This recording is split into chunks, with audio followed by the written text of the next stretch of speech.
I think I'm cool. What's your name? Where's the pussy? I'll tell you what the pussy is, but it's a secret. I got to tell you. I have to tell you real close. Because I don't want nobody to know. Where is it? I love pussy. I love pussy so much. Please. That's all right. I don't want nobody to know. No. If you knew what that felt like. Listen. It just feels wrong that this guy is like, oh, this kid has no idea. And by the way, he's old enough to know better, so you don't have to feel it's not like a young kid. He's 21. Listen. Fuck, he deserves this for wanting pussy that bad. They get fucked. Listen. Yeah, you gotta help me. Where are they? Okay, but I'm gonna tell you, but I don't want nobody to hear what I'm saying. I had to whisper it to you, okay? Okay, listen. The pussy. Where is it? Dude, where is it? It's in a nightclub tonight. You come meet me in my cabin and we'll get a pussy, okay? I fucking love pussy. You're very strong. You lift a lot of weights. I work out. It's no big deal. Oh, because your pecs are so big. Like that's cool. Feel my pecs. They're not big at all. Oh my God, they're not at all. Nah. And my belly is... You have tight belly. You do... All right, it fits up. No, don't break, you motherfucker. No, you motherfucker. You do lots of sit-ups, right? Yes, I thought they were getting nervous. No, look, I don't do no sit-ups. I'm all flabby. That's cool. No, it's not. It's soft. Yeah. Look, I could get you to work out. Hey, you get me pussy, I'll get you in 1 week. I'll get you in great shape. Feel this. How you gonna make this get better than you got to do some sit-ups and push-ups. I have to sit on your legs, and you do push-ups. You sit on my legs? Yeah, that's not the cool part about it. If I get my stomach flat, we get much more pussy. Oh, fuck, man. Well, let's get you worked out. I like to eat pussy. Ah, fuck, I love you. I like What's to your practice. favorite part about it? It's the asshole. Sorry. You gotta keep it. That fucking bad at hiding it. What's your favorite part? The asshole. The part that we won't be able to do was I would do that to Todd, but here's what's weird. We did it alone. And for a long time, and no one was around, and we would never break. Like, we were locked into these bizarre characters. It was almost like, would you agree, like, something about being a comic, it was like a war of attrition. Like, we had to fucking grind out these characters. Because you know what it was? Hold on, real quick. And what I couldn't show you was when I would turn around. Do you remember? I'd have my pants pulled up, and I'd have a G-string. And I'm like, okay, I'll see you tonight. We'll get tons of pussy. And I would walk away with my ass. And then I went and I pitched that guy on Saturday Night Live, and they go, we don't want to do gay stuff. That's like the blanket, we don't want to do gay stuff on the show. Yeah, that's so funny. And you know what? I think that's why I like hanging out with comedians, because people always, I love hanging around with comedians, especially at comedy festivals, because you can get that silly and you're not worried, like, is this too silly? It doesn't fucking matter. One time we were talking about that when you go, like, it was the two guys, neither of them have seen pussy. Right. So you go, what's it look like? Because you didn't know either. And I went, it's, because I haven't seen it either. I was like, it's like if you had marshmallows and you cut hair over it. Oh, yeah. And then he's like, I don't think he saw pussy either, I know it's not like that. But don't you think that's fucking strange that two guys are alone in a house grinding out characters for an audience of zero? No one. It's not like we went and showed Dave Rath or shared it with or we went to the Laugh Factory or the Improv and did them. It was just for you and I to make each other laugh. Because for some reason, like, I would go over there, like, and we did that car wash bit 100 times, and every time I loved it just as much. I was like, that's the point of the story, folks. After the show, we videotaped a lot of these sketches, and we're selling them in the lobby. No, we're not. Wouldn't that ruin everything? Let's tell them the real surprise. And special surprises. What? Guest appearances by Alan Posehn. I don't get the names right. You guys all are now co-owners of a car wash. Yes. Todd Glass and I. It's called Todd Glass and I Car Wash. And the guy goes like this. Hey, Jimmy, that car's filthy. Sir, you should never drive out here with a dirty car. It's got rain spots in the windows. I'm going to send it through again. I appreciate it, but I'm in a little bit of a hurry. Don't disagree with me in front of my employees. You make me look like a fucking jerk, okay? No. I'm not disagreeing. I'm just saying I appreciate I appreciate what you're doing. Yeah. It's very good. That's I guess nice. You're the owner. It's my job. I own the car wash. Okay, then you should know the customers. I'm Sam.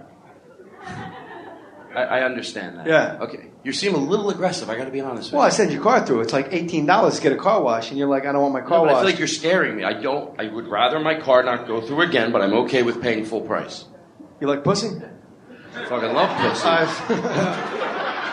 It wasn't, you know what? I owe you an apology. No, that's okay. I couldn't make it work. Slap me. You know, it'd be funny. Do you know like a good slap? You won't. I can slap you too hard. Slap you without hurting you? Yeah, slap. Okay, watch like when I choke my wife, but it's okay? Yes. You know their safe word. Can you mind? It's very funny. No, seriously, really stop it. Then they can really get into it. What's your safe word? Wait, that made no sense. I asked my wife once, this is true, I said, what's your safe word? She goes, stop.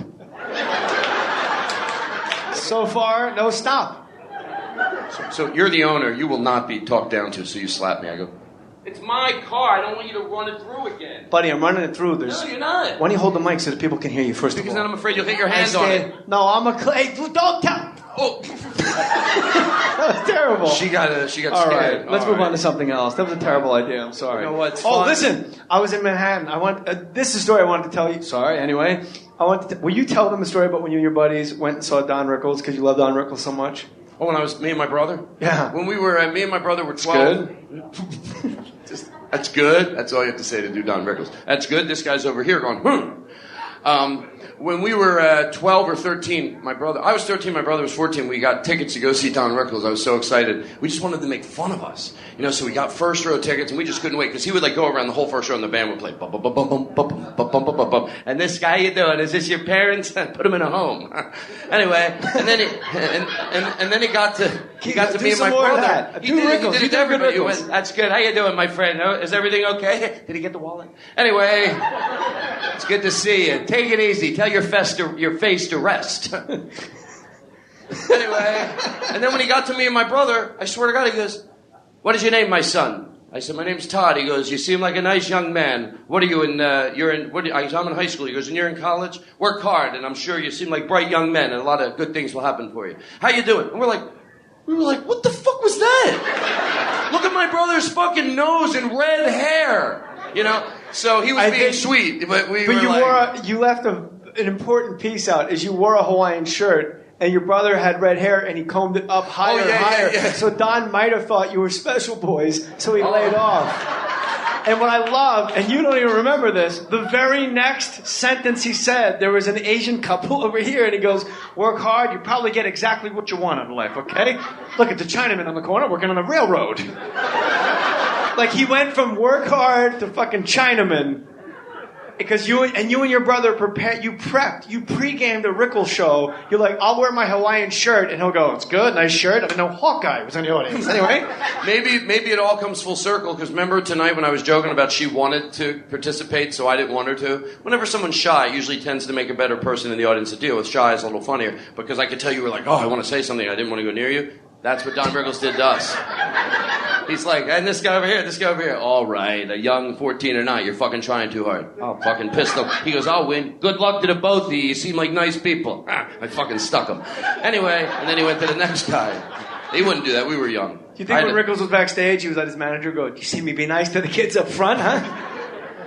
It's good. This does lead back to Don Rickles. My sister-in-law said there's truth to all comedy, and I tried to, in the silliest way, to prove that's not always true. Yes, do some people hide the truth in comedy? Obviously. But sometimes it's just a joke is a joke. It's just so absurd, so over the top, so ridiculous. She goes, well, give me an example. I'm like, well, with Don Rickles, it doesn't even have to be the best joke. When he was on The Tonight Show when I was little, this does go full circle. There was a guy, he goes, that's good, the black guy's over there. And Johnny goes, well, where's the black guy? There's no black guy. And then Don found the black guy, like 3 rows back. He runs up, he goes through the crowd. Back then it was a big deal for a comedian to leave the stage, go through the crowd. You could tell the cameras were, and he goes, either this guy's black or he fell in a bucket of M&Ms.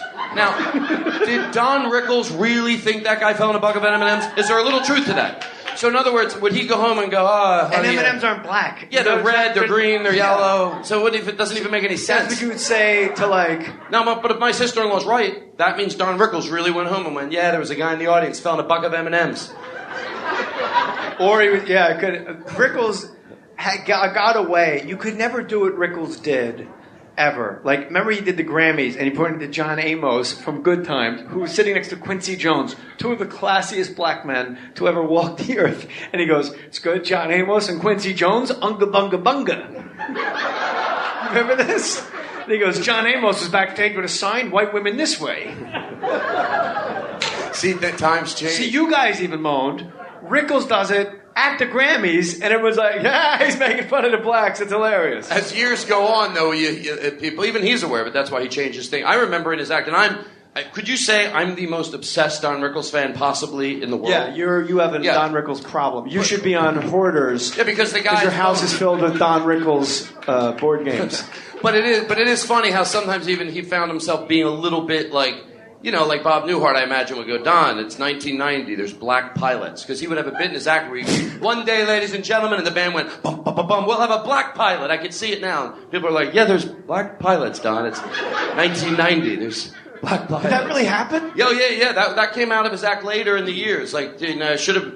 I would have paid... I'm not being mean-spirited. No, you're not. I'll let you... Trust me, I know you're high. I'll tell you what your barometer is as far as everyone's on your side. Listen, but I would have paid $1,000 for one ticket to be at the show where Don Rickles was completely outdated and had no one around him telling him to change. Like, one day, ladies and gentlemen, the broads will be able to vote.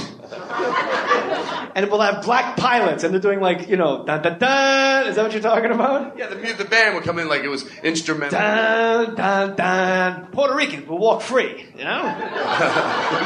Anyway, you seem like a good kid. Work hard, you get what you want out of life. Look at the Chinaman. Somebody get him a rake. Anyway, Todd, your podcast is called The Todd Glass Show. Yes, I do preface a lot, and imagine what I did tonight, 10 times worse. And people can get that on iTunes. Yes. And do we have any more Todd Glass jingles? No, I think that was it. Just play the old one again, and I'll play you out of here. I don't and know. then I'll do cool. More stand-up. Thank you. Ladies and gentlemen, Todd Glass, Mohr Stories. Thank you, buddy.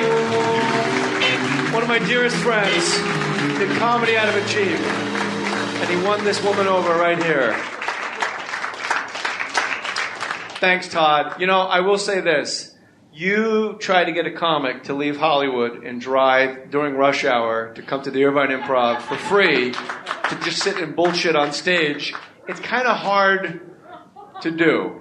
And Todd, because he's a good guy, did it for me as a favor. Todd Glass. That's TODDGLASS.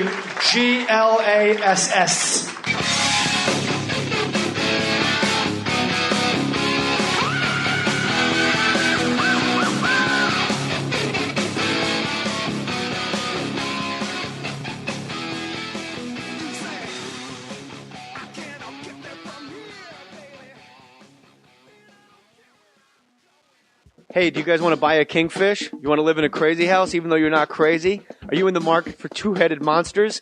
If you just like listening to Mohr Stories every week, then you can help me out. Go to my website, jmohr.com, and click on the Amazon link on my website.